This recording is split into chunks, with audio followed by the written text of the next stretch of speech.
مصر کے کچھ لوگ آئے، انہوں نے آ کر کہا آپ ہمارا گورنر بدلیں۔ سنو سازش سنو، حضرت عثمان نے صحابہ کے کہنے پہ گورنر بدل دیا۔ اب نیا گورنر کون ہو؟ حضرت ابوبکر صدیق رضی اللہ عنہ کے بیٹے حضرت محمد بن ابی بکر رضی اللہ عنہما، یہ صحابی رسول ہیں، ان کو بھیجا جائے۔ حضرت عثمان نے ان کی تشکیل کی اور بھیج دیا۔ جو طبقہ حضرت عثمان کے خلاف بغض سالوں سے پالتے ہوئے آ رہا تھا، ان نے سوچا تھا ہم کہیں گے گورنر بدلو تو عثمان کہے گا میں اپنا گورنر نہیں بدلتا۔ اس نے تو صحابہ کی بات مان کے فوراً عمل کر لیا، اب کوئی اور سازش کرے۔ انہوں نے کیا کیا؟ حضرت عثمان غنی رضی اللہ تعالیٰ عنہ کے غلاموں کو خریدا، غلاموں کو کہا گھوڑا وہ اٹھا جو عثمان کا ہے، مہر وہ چوری کر کے لیا جو عثمان خطوں پہ لگاتے ہیں۔ خط اپنی مرضی سے لکھا، چوری کر کے مہر وہ لگائی، اور گھوڑا حضرت عثمان والا اس پہ بٹھایا اور کہا جا تو والی مصر کے پاس، جو تبدیل ہو رہا تھا اس کے پاس جا۔ اس میں کیا لکھا ہوا ہے؟ میں عثمان کہہ رہا ہوں، جھوٹ دیکھیں، میں عثمان لکھ رہا ہوں، والی مصر تیرے پاس ایک گورنر بنا کے بھیج رہا ہوں، جب یہ آئے اس کو قتل کر دینا، خود اپنے عہدے پہ مضبوط رہنا۔ دیکھو کتنی بڑی سازش ہے، کتنا بڑا دھوکہ ہے۔ وہ کمیونیکیشن کا نظام تو نہیں تھا کہ فون کریں اور کہہ دے سچ ہے جھوٹ ہے، کوئی فیکس کا زمانہ تو نہیں تھا، کوئی میسیجنگ کا چکر تو نہیں تھا۔ اب چلو یہ بندے کو دیا اور وہ بندہ بھاگ کے جا رہا ہے، اور مزے کی بات جس راستے سے گورنر جا رہا ہے یہ بھی اسی کے ساتھ ساتھ جا رہا ہے تاکہ لوگ اسے کو پکڑ لیں۔ کوڑ ہمیشہ گڈا ہوتا ہے۔ لوگوں نے کہا بھی تو کون، کہاں سے آیا؟ کیا؟ میں امیر المومنین کا نمائندہ ہوں۔ اس نے کہا کیسا نمائندہ ہے؟ گورنر صاحب تو یہاں سے جا رہے ہیں، نمائندے ادھر سے جا رہے، تو کون سا؟ انہوں نے کہا میں خط لے کر جا رہا ہوں۔ نے کہا کون سا خط ہے؟ کہا میں نے گورنر کو دینا۔ کہا گورنر تو یہ ابو بکر کا بیٹا رضی اللہ عنہ، اس کو دو۔ کہا نہیں وہ اصلی گورنر کو دے رہا ہوں۔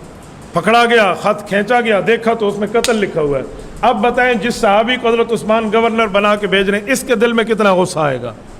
وہ کہے گا دیکھو یار مجھے بنا کے بھیجا نمائندہ، میرے قتل کا خط میرے بعد لکھ دیا، اور دلیل میرے پاس حضرت عثمان کا گھوڑا ہے، میں انہی کا غلام ہوں، مجھے دیکھ لو، مور ان کی ہے۔ کیسی ساز ہے؟ حضرت عثمان کے فرشتوں کو بھی علم نہیں تھا۔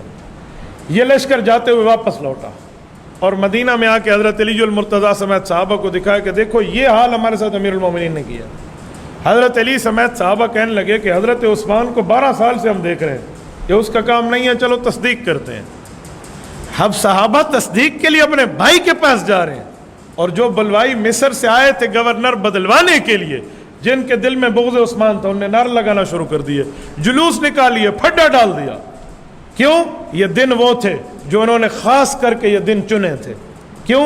یہ دن ذو الحجہ کے تھے، اور ذو الحجہ کے دنوں میں سارے مدینہ کے صحابہ حج پہ گئے ہوئے تھے۔ کل مدینہ میں حضرت عثمان، حضرت علی اور ان کی اولادوں سمیت 17 مسلمان باقی تھے، صرف 17۔ ہزاروں صحابہ حج پہ گئے ہوئے ہیں، اور ان کے ساتھ بھی کسی قسم کا کوئی رابطہ نہیں، اور وہ یہ جانتے ہیں کہ وہ حج پہ گئے ہوئے، لہٰذا پیچھے اپنا کام کرنا بہت آسان ہے۔ ان نے پھڈا ڈالنا شروع کر دیا، کام عثمان سے بدلہ لیں گے، اس نے ہمارے گورنر کو مارنے کے لیے کہا، پہلے جان بوجھ کے گورنر بدلوایا، پھر یہ کام کیا۔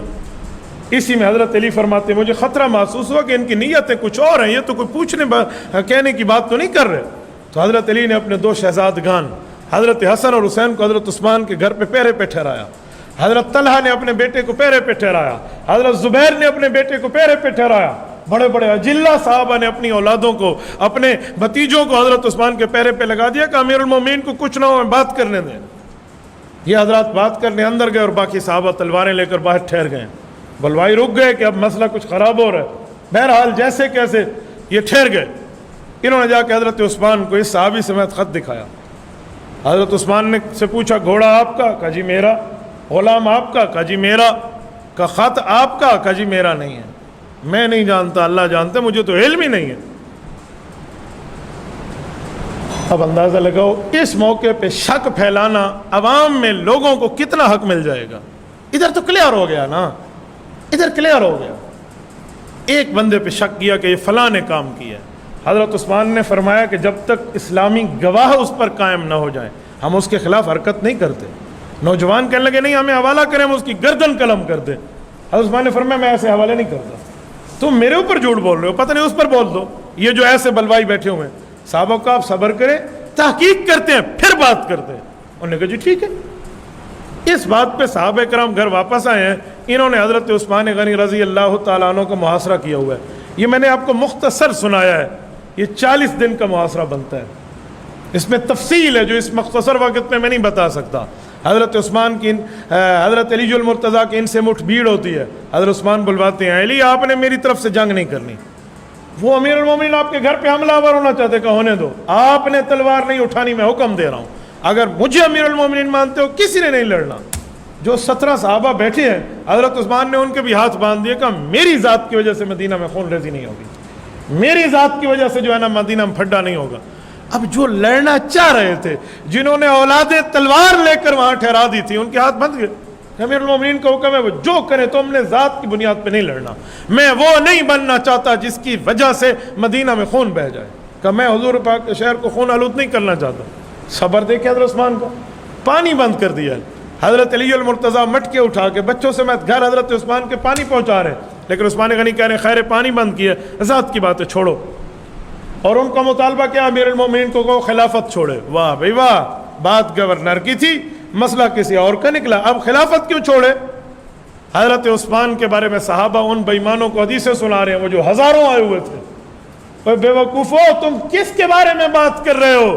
عثمان وہ ہے جسے اللہ کے رسول نے فرمایا تھا یا عثمان لعل اللہ یقمسک قمیصا فارادک المنافقون ان تخلع فلا تخلع لهم. عثمان ایک وقت آئے گا اللہ تجھے خلافت کی قمیض پہنائے گا، اگر منافق کہیں اتار دے تو ان کے لیے نہ اتارنا. صحابہ کی بات تو نہیں ہے نا، یہ بے ایمان کہہ رہے ہیں. اور کوئی صحابی حضرت عثمان کی خلافت پر اعتراض نہیں کرتا.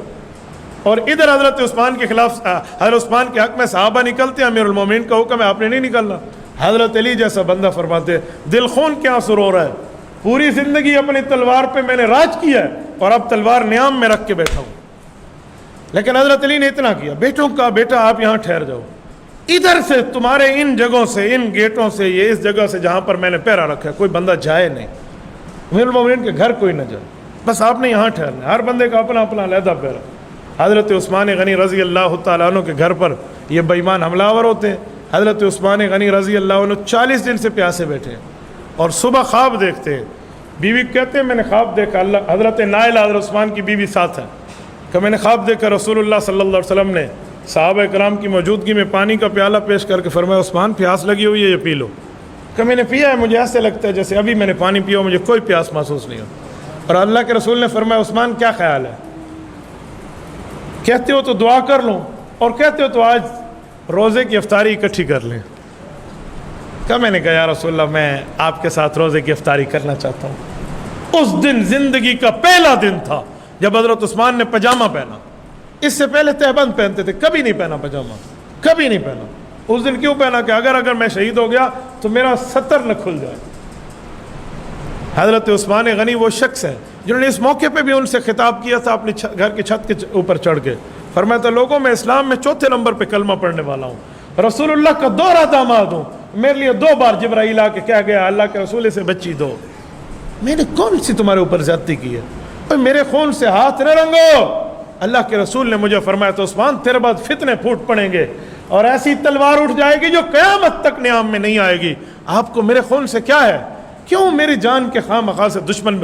یہ عثمان غنی کے پیغامات آ رہے ہیں، لیکن جو بے ایمان طے کر چکے ہوں ان کا کیا جانا تھا؟ ان لوگوں نے اس طرح کی غلط باتیں کچھ اور بھی اعتراضات کر کے وہ گورنر جسے حضرت عثمان نے بنایا تھا، حضرت ابو بکر کا بیٹا محمد بن ابی بکر، اس کو کچھ ایسی باتیں کر کے حضرت عثمان کے بارے میں غلط فہمیاں پیدا کر چکے تھے. ایک موقع ایسا ہے جب حضرت محمد بن ابی بکر حضرت عثمان کے گھر گئے، ان سے بات کرنے کے امیر المومنین آپ کی زیادتی تو ہے، یہ ہے وہ، اس طرح کوئی بات کرنے لگے. نوجوان تھے. اس موقع پہ ان کا ہاتھ حضرت عثمان کی داڑھی مبارک تک گیا. جب یہاں داڑھی اور گریبان پہ ابو بکر کے بیٹے کا ہاتھ ہے تو حضرت عثمان نے جملہ فرمایا کہ بھتیجے اگر آج تیرے ابو بکر ہوتے اور تو میرے اس گریبان پہ ہاتھ ڈالتا تجھے جرأت ہوتی؟ یہ جملہ کہنا تھا. محمد بن ابی بکر پیچھے ہٹ گئے. اس کے بعد محمد بن ابی بکر کو اعتراض نہیں رہا حضرت عثمان پہ. یہ جو کہتے ہیں محمد بن ابی بکر گیا، اس نے داڑھی پہ ہاتھ رکھا، فلاں کیا، بے غلط فہمی تھی. حضرت عثمان کے سمجھانے سے ان کے دل سے رخصت ہو گئی. حضرت عثمان کے قتل میں کوئی صحابی شریک نہیں ہے. وہ دونوں صحابی تھے، یہ ٹھیک ہے چھوٹے درجے کے تھے لیکن حضور کے صحابی تو تھے. جب یہ گئے بات کرنے عثمان نے فرمایا تیرا باپ ہو تو یوں کرتا. بس احساس تھا دل میں آ گیا, وہ ہٹ گئے. ایک رات ان بےایمانوں نے حملہ کیا گھر پہ, یہ جو بلوائی ٹھہرے ہوئے. حضرت عثمان غنی رضی اللہ عنہ کو شہید کیا. حضرت عثمان کا گھر اس وقت کہاں تھا؟ اللہ آپ کو مسجد نبوی لے جائے, اللہ آپ کی برکت سے ہمیں بھی لے جائے. باب البقیع سے نکلیں, سلام پڑھ کے جو بندہ نکلتا ہے, باب البقیع کے سامنے جو چھتری والا ستون ہے, اس کے بائیں طرف یہ وہ جگہ ہے جہاں حضرت عثمان کو شہید کیا گیا رضی اللہ. یہ گھر تھا بالکل روضہ رسول سے 10 گز بھی نہیں بنتا, 15 گز بھی نہیں بنتا. حضرت عثمان یہاں ظلماً شہید ہوئے ہیں. اور ایک موقع پہ تو ان لوگوں نے وہ اعصاب ہی توڑ دیا تھا حضرت عثمان کا جو رسول اللہ اپنے ہاتھ میں لے کر جمعہ پڑھتے تھے. ایک بندے نے اپنے گھٹنے پہ رکھ کے توڑا تھا, اور اس کے گھٹنے میں وہ کینسر ہوا جو اونٹ کی طرح چیخ چیخ کر یہ آدمی مرا تھا. حضرت عثمان کی شہادت ہے, 3 انگلیاں بیوی کی کٹ گئی ہیں. اس موقع پہ حضرت نائلہ کی.